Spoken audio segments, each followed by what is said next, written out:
আজকে আমরা যে বিষয়ে আলোচনা করব সেটা খুবই গুরুত্বপূর্ণ, যেটাকে আমরা বলে থাকি এরগোনমিক্স ইন ওয়ার্ক প্লেস। ইরগন একটা গ্রিক শব্দ যেটার মানে হচ্ছে কাজ বা ওয়ার্ক, অ্যান্ড এরগোনমিক্স মানে হলো study of the work place. মানে আমাদের যে ওয়ার্ক প্লেসে সেটার ইম্প্যাক্ট কতটা আমাদের লাইফে পড়ছে বা আমাদের কর্মস্থলটাকে কর্মযোগ্য করে তোলা। এখন প্রায় মানুষই এই সমস্যা নিয়ে আসেন যে ম্যাডাম আমার অনেকক্ষণ ধরে বসে কাজ করতে হয় এবং তার ফলে আমার ঘাড়ে ব্যথা হচ্ছে, কোমরে ব্যথা হচ্ছে, কাঁধে ব্যথা হচ্ছে, এমনকি কখনো কখনো রিস্টেও ব্যথা হচ্ছে। তো আমাদের এই ওয়ার্ক প্লেস এরগোনমিক্সটা খুব ইম্পর্টেন্ট। আমাদের কর্মস্থলে একটা প্রপার এরগোনমিক্স মেনটেন করতে হবে। তার ফলে কি হয়, আমাদের মাসেল স্ট্রেন কমে, ওয়ার্কিং এবিলিটি বাড়ে, জয়েন্ট অ্যান্ড লিগামেন্টে যে স্ট্রেস পড়ছে সেটাও কমে এবং মেন্টাল বুস্টিংও হয়। তো একটা প্রপার এরগোনমিক্স মেনটেন করতে কিছু কিছু পয়েন্ট আমাদের মাথায় রাখতে হবে। ফার্স্টলি, যদি আপনার লং ওয়ার্কিং আওয়ার্স হয় তাহলে যেটা করবেন হচ্ছে প্রতি 30 মিনিট থেকে 1 ঘন্টা বাদে বাদে একটা স্মল ব্রেক নেবেন। ব্রেক মানে আমি বলছি না যে 10 মিনিট চলে গেলেন ঘুরে চলে এলেন, সেরকম না। প্রতি 1 ঘন্টা ছাড়া 1 মিনিটের জন্য একটু ঘুরে আসুন। তার ফলে কি হয়, ওভারঅল মাসেলে যে স্ট্রেনটা পড়ছে সেটা কেটে যায়। সেকেন্ডলি, যদি এই আধ ঘন্টা 1 ঘন্টা বাদে বাদে যদি একটু স্ট্রেচিং করে নিতে পারেন, মানে ধরুন এই নেকের একটা সামান্য ফ্লেকশন, এক্সটেনশন এবং ল্যাটারাল বেন্ডিং করে নিলেন, এতে কিন্তু এই নেক মাসেলে যে স্ট্রেনটা কন্টিনিউয়াস পড়ছে এটাও কেটে যায়।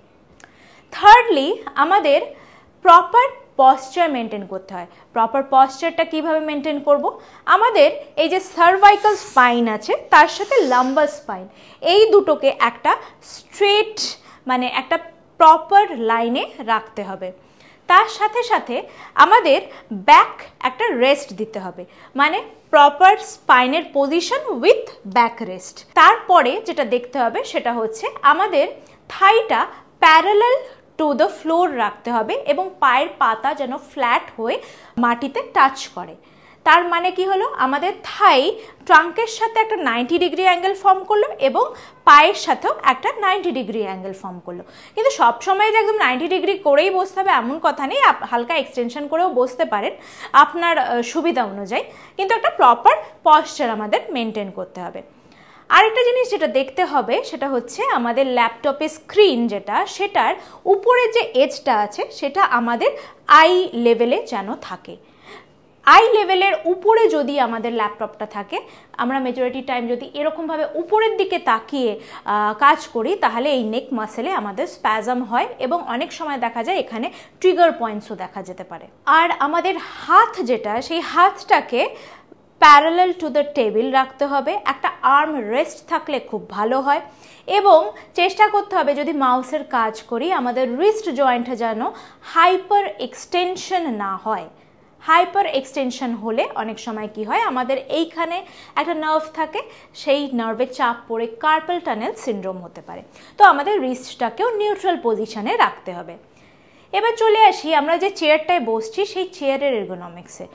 সেই চেয়ারটা একটা প্রপার মানে আপনার স্পাইনের কার্ভেচার অনুযায়ী যদি তৈরি হয় খুব ভালো হয়, তার সাথে একটা হেডরেস্ট যদি থাকে আরও ভালো হবে। এবং সিট যেটা থাকবে সেটার উইথটা অ্যাডিকুয়েট থাকতে হবে যাতে আপনার থাইটাকে অ্যাডিকুয়েটলি সাপোর্ট দিতে পারে। তো এই ধরনের জিনিসপত্রগুলো যদি আমরা মেনে চলি তাহলে কিন্তু আমরা মেজরিটি অফ দ্য এই যে ওয়ার্ক প্লেস রিলেটেড ব্যথাগুলো আমরা অ্যাভয়েড করতে পারি। ভিডিওটি দেখার জন্য ধন্যবাদ। ভিডিওটি ভালো লেগে থাকলে অবশ্যই লাইক শেয়ার করবেন এবং আপনাদের মনে যদি কোনো জিজ্ঞাসা থেকে থাকে অবশ্যই কমেন্ট বক্সে কমেন্ট করবেন, আমি চেষ্টা করব উত্তর দেওয়ার। ধন্যবাদ।